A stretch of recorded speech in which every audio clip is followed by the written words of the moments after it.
जय हिंद बच्चों, मैं आपकी शिक्षिका खुशबू वर्मा आज आपके बीच लेकर उपस्थित हूँ भक्तिन पाठ का प्रश्नोत्तरी। और इस प्रश्नोत्तरी करने के क्रम में, समझने के क्रम में आपके अध्याय में मुख्यतः 3 बिंदुओं पर चर्चा की गई है। पहला है पाठ के साथ, पाठ के आसपास और भाषा की बात। इस वीडियो में हम लोग पाठ के साथ और पाठ के आसपास के प्रश्नों को देखेंगे और उसको समझने का प्रयास करेंगे। पाठ के साथ के अंतर्गत वैसे प्रश्न आपको करने हैं जो कहानी पढ़ने के दौरान कहानी से संबंधित हैं, और पाठ के आसपास में वैसे प्रश्नों को हल करना है जो पाठ से संबंधित कुछ वैसी ही घटनाएं जो हम अपने आसपास में परिवेश में देखते हैं। कुछ इसी तरह के प्रश्न की साझेदारी की गई है इस पाठ में। आइए हम देखते हैं और समझते हैं और विचार स्पष्ट करते हैं इन पाठ के साथ, पाठ के आसपास में, कि हमारी समझ पाठ को पढ़ने के बाद कितनी पुख्ता हुई है। ठीक है, जैसा कि पिछली कक्षा में भी मैंने आपको बताया कि हमें जो प्रश्न करने हैं, जहां पर हमारी राय पूछी जाती है, वहां पर हमें अपनी राय जो अभी हमारी वर्तमान में है, जो आपके मन में चल रहा है, बिल्कुल वो राय आपको प्रश्नोत्तरी में नहीं देनी है। आपको राय, आपको अपने विचार मतलब वो देने हैं जो आपके विचार होने चाहिए, क्योंकि हम ये मान कर चल रहे हैं, लेखक ये मान कर चल रहा है, शिक्षक ये मान कर चल रहा है कि जो भी प्रश्न आपको दिए जा रहे हैं उन प्रश्नों को अभी पुख्ता समझ आपकी नहीं हुई है। इन पाठ को पढ़ने के साथ, समझने के साथ, जब शिक्षक आपको समझाते हैं, जब परिवेश आपको समझाता है, उसके अनुसार आपको देना है। तो ठीक है बच्चों, ये अभी पहला प्रश्न हम लोग देखेंगे पाठ के साथ में। पहला प्रश्न है, भक्तिन अपना वास्तविक नाम लोगों से क्यों छुपाती थी? भक्तिन को यह नाम किसने और क्यों दिया? प्रश्न आप फिर सुनेंगे। भक्तिन अपना वास्तविक नाम लोगों से क्यों छुपाती थी? भक्तिन को यह नाम किसने और क्यों दिया? इसके पहले के वीडियो में जहां आपको पाठ का भावार्थ समझाया गया है, आपको स्पष्ट बताया जा चुका है कि भक्तिन अपना नाम क्यों छुपाती थी। भक्तिन का वास्तविक नाम बच्चों क्या था, याद है? भक्तिन का वास्तविक नाम लक्ष्मी था और उसका जीवन पूरी तरह से दारिद्र्यपूर्ण था। गरीबी में उसने जीवन व्यतीत किया। जन्म के पश्चात बचपन में ही उसकी माँ की मृत्यु हो जाती है। पिता दूसरी शादी करके लाते हैं। माँ बच्ची को देखना नहीं चाहती है। पिता की मृत्यु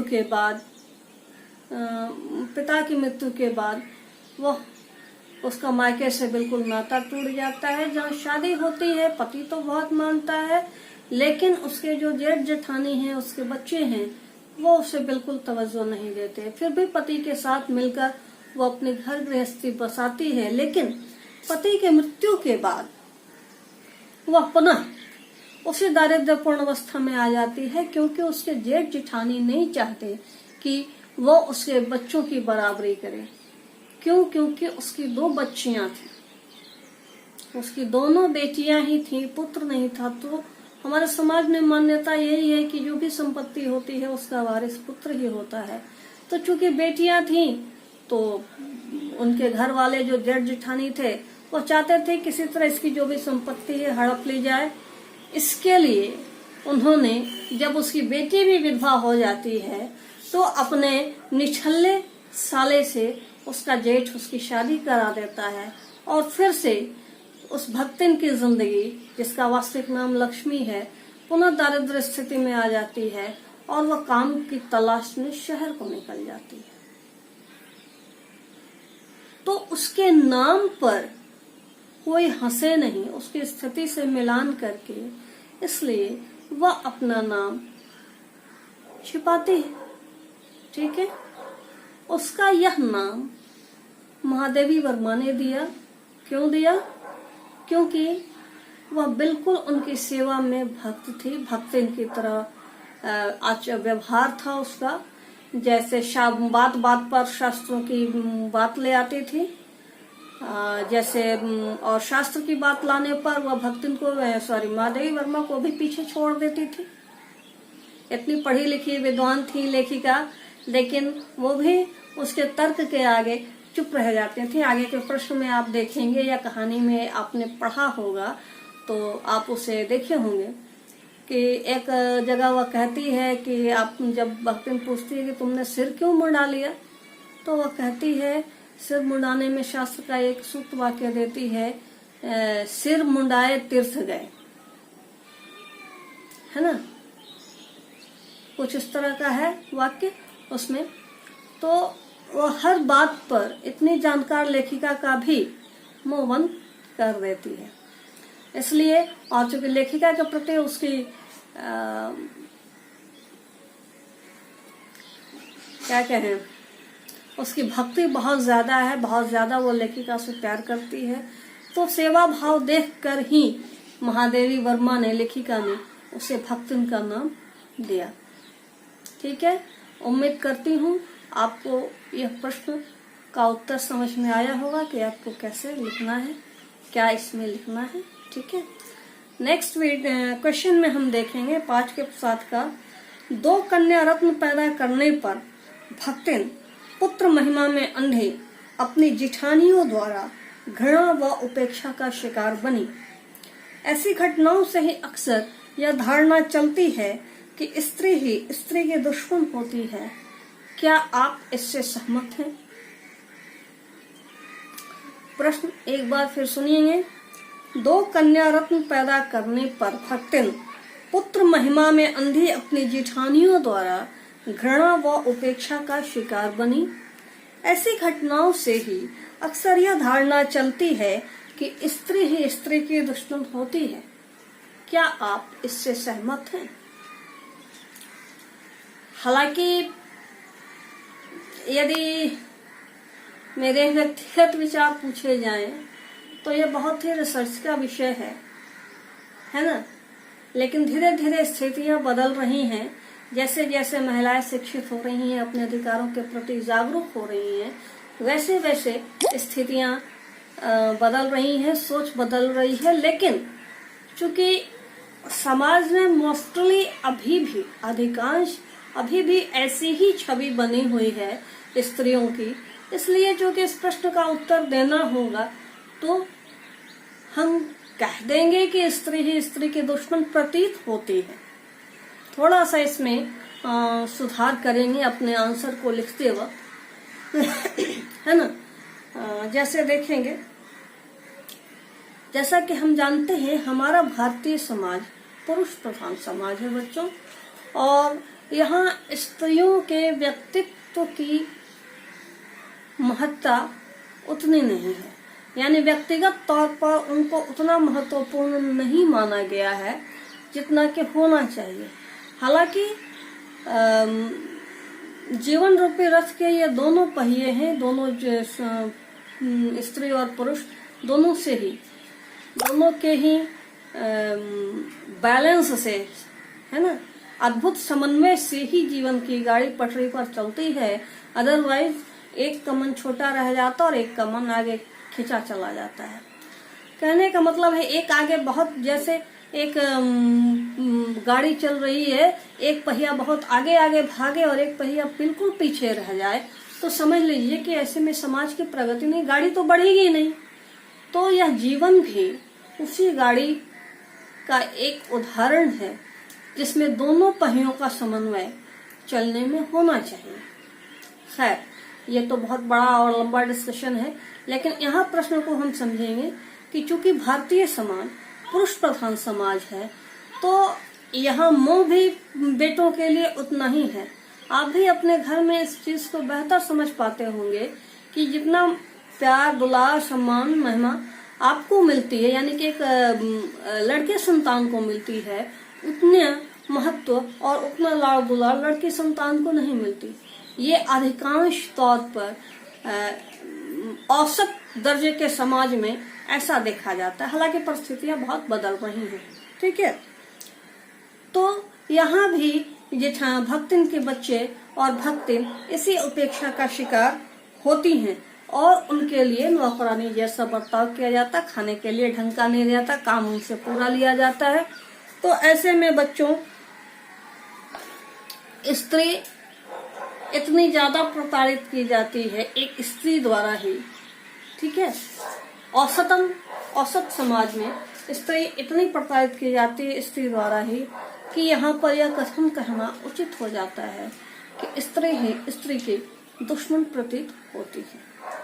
हालांकि जब डिस्कशन के स्तर पर आएंगे तो ये बहुत लंबा चौड़ा हिसाब किताब है, लेकिन इस प्रश्न को लिखने के लिए आप ऐसा लिखेंगे, लिख सकते हैं, ठीक है। और सामाजिक रीति रिवाजों में इस तरह से स्त्रियों को बांध दिया गया है, इस तरह से उनका पूरी तरह उनको मतलब ब्रेन वॉश कर दिया गया है उनका, कि किसी भी स्थिति में बच्चों वह अपनी ही जाति को कमतर आंकती है, ठीक है। दूसरा प्रश्न है, तीसरा प्रश्न भक्तिन की बेटी पर पंचायत द्वारा जबरन पति थोपा जाना एक दुर्घटना भर नहीं है, बल्कि विवाह के संदर्भ में स्त्री के मानवाधिकार को कुचलते रहने की सदियों से चली आ रही सामाजिक परंपरा का प्रतीक है। कैसे? प्रश्न आप समझेंगे। यहाँ कहानी को याद कीजिए एक बार फिर से और सोचिए कि वहां पर अभी जैसे मैंने दोहराया भी कि भक्तिन की एक बेटी थी जिसका पति मर जाता है और फिर पंचायत द्वारा उसको एक पति थोप दिया जाता है जो कि बिल्कुल ही निठल्ला और उसके जेठ का साला है, ठीक है। तो यहाँ स्त्री कहने का मतलब है कि विवाह के संदर्भ में स्त्री का मानवाधिकार बिल्कुल निशेष हो जाता है, बिल्कुल खत्म होता है। मतलब कि विवाह वह किससे करे यह उसका निर्णय का अधिकार नहीं रह जाता। और पंचायत, चूंकि पंचायत ऐसा करती है और पंचायत एक बिल्कुल विश्वास का प्रतीक माना जाता है, समाज का प्रतीक माना जाता है कि समाज के प्रतिष्ठित लोगों के मिलने से ही, के विचारों से ही पंचायत का सम्मान किया जाता है। तो यह कहता है कि यह सामाजिक सदियों से चली आ रही सामाजिक परंपरा का प्रतीक है। कैसे? यहाँ पर हम लिखेंगे कि प्राचीन समाज में ऐसा था, स्त्रियों की एक पुख्ता स्थिति थी, मजबूत स्थिति थी, क्योंकि उसे अपना वर चुनने का अधिकार था। यह बहुत बड़ा अधिकार है, इसे हम कमतर न आके, जैसे मुझे किसके साथ रहना है, किसके साथ जीवन बिताना है, यह फैसला एक स्त्री का होना चाहिए। यदि लड़का है तो लड़के का होना चाहिए, लड़की है तो लड़की का होना चाहिए, दोनों की सोच के हिसाब से ही होना चाहिए। लेकिन ऐसा होता नहीं है। और पुराने प्राचीन समय में स्त्रियां स्वयंवर में खुद अपना वर चुनती थी। फिर कुछ समय बीता, मेडिवल एज आया, पर्दा प्रथा कायम हुई और धीरे धीरे उनका यह अधिकार छिनता गया। और हालांकि आज के समय में देखें तो परिस्थितियां धीरे धीरे बदल रही हैं, लेकिन हम जिस स्तर में रह रहे हैं, समाज के जिस तबके में हम रह रहे हैं, वहाँ अभी भी स्थिति बहुत बदली नहीं है, ठीक है बच्चों। तो आज के समाज में स्त्री एक वस्तु के रूप में स्थापित कर दी गई है कि यह निर्णय समाज लेगा, परिवार लेगा। बहुत मायनों में ऐसा देखा गया है कि माँ बाप का भी निर्णय जो होता है वह समाज के परिप्रेक्ष्य में ही होता है। समाज जिसे अच्छा समझे, बेहतर समझे, उस और हम सोचते हैं, न कि इस और कि हमारे बच्चे की क्या स्थिति है, वो क्या सोचती है, उसके लिए क्या अच्छा होना चाहिए। तो हम कह सकते हैं कि भक्तिन की बेटी पर इस तरह जो निर्णय थोपा गया शादी का, अवांछित शादी का, यह पुरुष सदस्यों की मनमानी का ही नतीजा था। और भक्तिन की बेटी के साथ भी वही हुआ जो सदियों से होता चला आ रहा है। चौथा प्रश्न है बच्चों ध्यान से सुनेंगे। भक्तिन अच्छी है यह कहना कठिन होगा, क्योंकि उसमें दुर्गुणों का अभाव नहीं। लेखिका ने ऐसा क्यों कहा? अगर आपको पाठ समझने में, चूंकि पाठ बड़ा है, पढ़ने में दिक्कत महसूस होती हो, तो कम से कम भक्तिन का वीडियो आप जरूर देखें प्लेलिस्ट में जाकर के, या यदि आपके पास सेव है पहले के सारे वीडियोस तो आप उसमें भी देख सकते हैं, या मेरे यूट्यूब चैनल पर जाकर के डॉक्टर खुशबूमन वर्मा के नाम से चैनल सब्सक्राइब करके आप उसको बेहतर देख सकते हैं, पाठ समझ सकते हैं। फिर से इस वीडियो को, जब प्रश्नोत्तरी के वीडियो को देखिएगा तो आपको बहुत सी बातें बहुत ही स्पष्ट हो जाएंगी। तो देखेंगे चौथा प्रश्न, भक्तिन अच्छी है यह कहना कठिन होगा, क्योंकि उसमें दुर्गुणों का अभाव नहीं। लेखिका ने ऐसा क्यों कहा? निसंदेह भक्तिन अच्छी है, क्योंकि वह अपने मालकिन की इतनी देखरेख करती है, इतनी देखभाल करती है, इतनी चिंता करती है। लेकिन सिर्फ उसमें अच्छाइयां ही नहीं है, कुछ कमियां भी हैं। जैसे अपने किसी भी बात को मनवा लेने में वो हस्तसिद्ध दिखती है ना। सेवा भाव उसमें कूट कूट कर भरा हुआ है। सेवा भाव के लिए हमारे हनुमान जी भी बहुत प्रसिद्ध हैं, है ना। उन्होंने तो सीना चीर कर ही दिखा दिया कि मेरे दिल में राम और सीता बसते हैं, इतनी सेवा भावना उनमें थी। लेकिन खैर भक्तिन भी इसमें पीछे नहीं, घरेलू काम में भी वह निपुण है, और इतनी निपुण है कि वह शहरी लेखिका महादेवी वर्मा को भी देहाती बना डालती है। खाने पीने के मामले में उनको वही चीजें वो खिलाती हैं जो उसके गांव देहात में चलता है, और लेखिका भी चुपचाप खा लेती है और उसी में रम जाती है। जैसे अब आया, ये तो इसकी अच्छाई थी, उसकी सेवा भाव उसकी अच्छाई थी, उसका काम उसकी अच्छाई था। लेकिन दुर्गुण कहाँ है? तो दुर्गुण हम समझेंगे कि जैसे वो रुपए पैसे का भी हिसाब सब कुछ रखती थी, सारा चीज खुद लाती थी, खुद करती थी, लेकिन उसमें भी वो पैसा अपने चुक्के में बचा कर रखती थी। यानी मालिक के प्रति इतनी सेवा भाव है, फिर भी जब पैसे की बारी आती है तो थोड़े थोड़े पैसे अपने गुल्लक में डालती चलती है, जिसकी जानकारी लेखिका को भी नहीं है। दूसरी बात कि चूंकि उसने, वो तो पढ़ी लिखी नहीं है, समाज से ही सुनी हुई बातें, शास्त्र की बातें हों या व्यवहार की बातें हों, समाज की सुनी हुई बातें भी करती ही जानती है, लेकिन वो पढ़ी लिखी लेखिका को भी बेवकूफ बना देती है और अपना वर्चस्व सिद्ध करती है। ये उसकी कमियां हैं, ठीक है। और इन्हीं कमियों के आधार पर संभवतः महादेवी वर्मा ने, इस पाठ की लेखिका ने ऐसी उक्ति की होगी, ऐसी टिप्पणी लिखी होगी कि भक्तिन अच्छी है लेकिन उसमें दुर्गुणों का अभाव नहीं, ऐसा है। अगला प्रश्न है बच्चों, भक्तिन द्वारा शास्त्र के प्रश्न को सुविधा से सुलझा लेने का क्या उदाहरण लेखिका ने दिया है?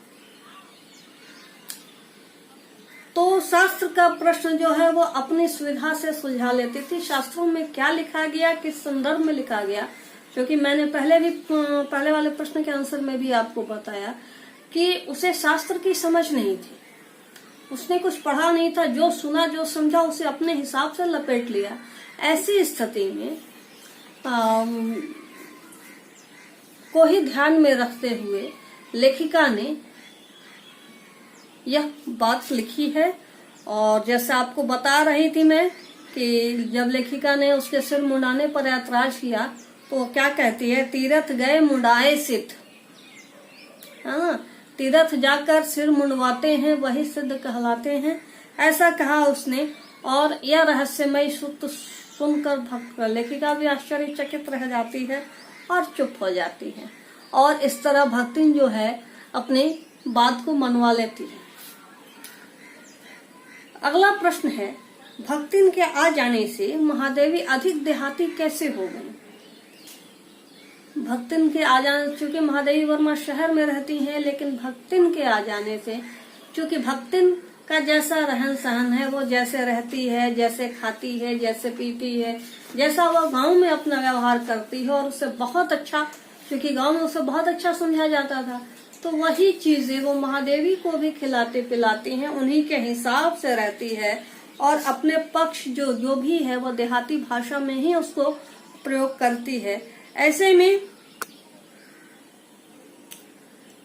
महादेवी भी धीरे धीरे देहाती उनको होना पड़ता है, क्योंकि वह उसके प्रभाव में आ जाती है। वह नहीं चाहती है उसका दिल दुखाना, क्योंकि उसकी सेवा भाव इतनी पुष्ट है कि वह उसको नकार नहीं पाती, और चुपचाप जो भी वह बनाकर देती है, जो भी वह जैसा कहती है उसे सुन लेती है। यहाँ तक कि महादेवी ने उसे पढ़ाने के लिए भी जोर दिया, लेकिन वह उसे पढ़ा नहीं पाई। और हालांकि यह समझिएगा कि ये नहीं समझना है कि महादेवी वर्मा को उसकी सारी चीजें अच्छी लगती हैं, लेकिन उसका दिल न दुखे इसलिए वह ही अपना आचरण बदल लेती है और क्रमशः देहाती हो जाती है। ठीक है, यह है आपका पाठ के 7 के प्रश्न। इसके बाद हम लोग दूसरे में पाठ के आसपास के प्रश्नों को देखेंगे। पाठ के आसपास के प्रश्नों को हमें अपनी समझ के अनुसार देना है।